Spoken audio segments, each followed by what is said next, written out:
The notion that global warming is a satanic mission to undermine Jesus may seem far-fetched to some, but it is a perspective that has been gaining traction in certain religious circles. This idea is rooted in the belief that Satan is actively working to disrupt God's plan for humanity, and that global warming is one of the key tools being used to achieve this goal. According to this line of thinking, Satan is using global warming to undermine the teachings of Jesus and to lead humanity away from God. One of the primary ways in which global warming is seen as a satanic mission is through its impact on the natural world. The Bible teaches that God created the world and all living things, and that humanity has a responsibility to care for and steward the earth. However, the effects of global warming, such as rising temperatures, more frequent natural disasters, and melting glaciers, are seen as a direct attack on God's creation.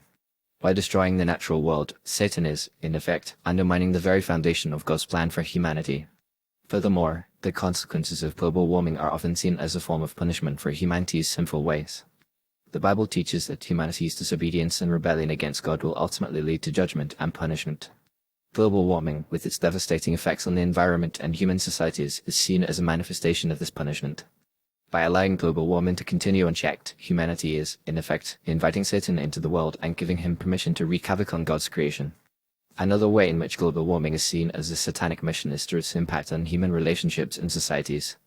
The Bible teaches that humanity is created in the image of God, and that we are called to love and care for one another.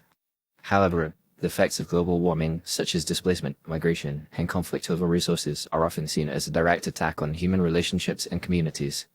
By pitting humans against each other in a struggle for survival, Satan is, in effect, undermining the very fabric of human society and leading humanity away from God's plan for us. In addition, the push for renewable energy and sustainable living, which is often seen as a key solution to the problem of global warming, is also viewed by some as a satanic attempt to undermine traditional values and ways of life. The emphasis on individualism and self-reliance, which is often associated with conservative Christian values, is seen as being at odds with the collective and communal approach to solving the problem of global warming. By promoting a more communal and cooperative approach to living, Satan is, in effect, leading humanity away from the traditional values and principles that have guided human societies for centuries. It is also worth noting that some Christian leaders and theologians have argued that the concept of global warming is itself a form of deception, designed to lead humanity away from the true teachings of the Bible.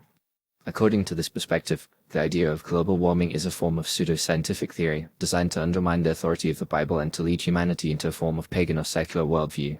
By promoting the idea of global warming, Satan is, in effect, creating a false narrative that distracts humanity from the true issues of sin and redemption. In conclusion, while the idea that global warming is a satanic mission to undermine Jesus may seem extreme or even absurd to some, it is a perspective that is rooted in a deep-seated concern for the well-being of humanity and the natural world. By examining the impact of global warming on the natural world, human relationships, and traditional values, it becomes clear that this issue is not just a scientific or environmental concern, but a deeply spiritual and theological one. As such, it requires a response that is rooted in a deep understanding of the Bible and the teachings of Jesus, as well as a commitment to caring for and stewarding the earth in a way that honors God and promotes the well-being of all people.